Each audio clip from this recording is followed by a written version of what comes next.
নমস্কাৰ, মোৰ নাম আবুল কালাম আজাদ। মই পান চিডছ কোম্পানীৰ এজন প্ৰতিনিধি। আমি আজি আহিছোঁ কামৰূপ জিলাৰ পুঠিমাৰী গাঁৱত, চুমৰীয়া মাৰ্কেট। এই গাঁৱত দাদা আমাৰ এটা ধান লগাইছিলে। ভেৰাইটিটো হৈছে পান আহানা 849 আৰু 3 বিঘা মাটি দাদা এই ধানৰ খেতি কৰিছে। তো দাদাৰ পৰা আমি কিছু মতামত নিয়াৰ চেষ্টা কৰিম। এই ধানটো লগাই দাদা কেনেকুৱা পাইছে তাৰ কাৰণে কথা পোনে পোনে মই দাদাৰ ওচৰত আছোঁ। দাদা, আপোনাৰ নামটো এবাৰ ক'ব। আপোনাৰ ঘৰ পুঠিমাৰী, জিলা কামৰূপ। আপুনি এইটো কি ধান লগাইছে? এইটো পান আহানা। এই ধানটো লগাই আপুনি কি ভাল পাইছে? এইটো ধান লগাই কম দিনত আহে আৰু বেমাৰ আজাৰ কম আৰু ধানটো একদম সমান লেভেলত ওলায়।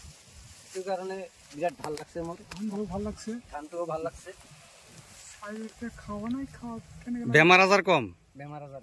আচ্ছা, এই ধানটো কিমান লগাইছে আপুনি? কিমান বিঘা লগাইছে? মই 3 বিঘা লগাইছোঁ। 3 বিঘা লগাইছে।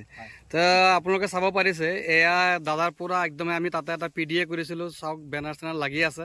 তাৰ পৰা লৈ আৰম্ভ কৰি এই গোটেইখিনি খেতি দাদাৰ পান আহানা 849 ভেৰাইটি লগাইছে।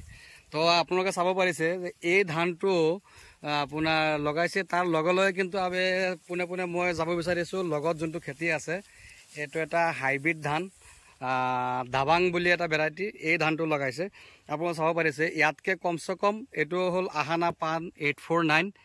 কমচে কম 10-15 দিন আগতীয়াকৈ দাদা হাৰ্ভেষ্টিং কৰিব পাৰিব। হাইব্ৰিডতকৈ 15 দিন, হাইব্ৰিড ভেৰাইটিতকৈ 15 দিন আৰ্লি হৈ আছে।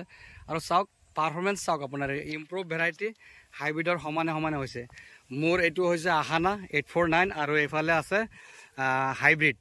গতিকে চাওক, ৰিচাৰ্চ ভেৰাইটি হাইব্ৰিডৰ সমানে খেতি হৈছে। তো এই অঞ্চলৰ কৃষকে এই ধানটো লগাই খুবেই আনন্দিত। পৰৱৰ্তী সময়ত যিহেতু ইয়াত বানপানী আহে, বানপানীৰ সময়ত যাতে আগতীয়াকৈ হাৰ্ভেষ্টিং কৰিব পাৰিলে খেতিয়কসকলৰ কাৰণে অনেক সুবিধা। ধান লছতকৈ বাচি যাব, পানী অহাৰ আগে কাটিব।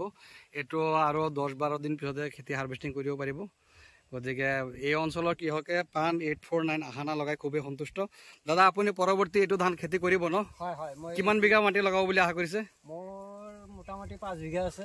আপোনালোকৰ অঞ্চলৰ কৃষকে কি কৈছে? পৰৱৰ্তী এই ধানটো কৰি পচন্দ কৰিছে? পচন্দ কৰিছে। তাৰমানে বহুতে সুধি আছে, বিধানটো লাগে, যোগাযোগ কৰিব দিছে। ঠিক আছে, ধন্যবাদ। পৰৱৰ্তী আমি অহা বড়ো ছিজনত এই ধানটো কৰিব পাৰিম। আৰু এটা ভাল খবৰ যে এই পান 849 আহানা ধানটো আমি শালি খেতিৰ কাৰণেও কম দিনৰ যাৰ প্ৰয়োজন আছে, শালিটো আমি এই ধানটো লগাব পাৰিম। ধন্যবাদ।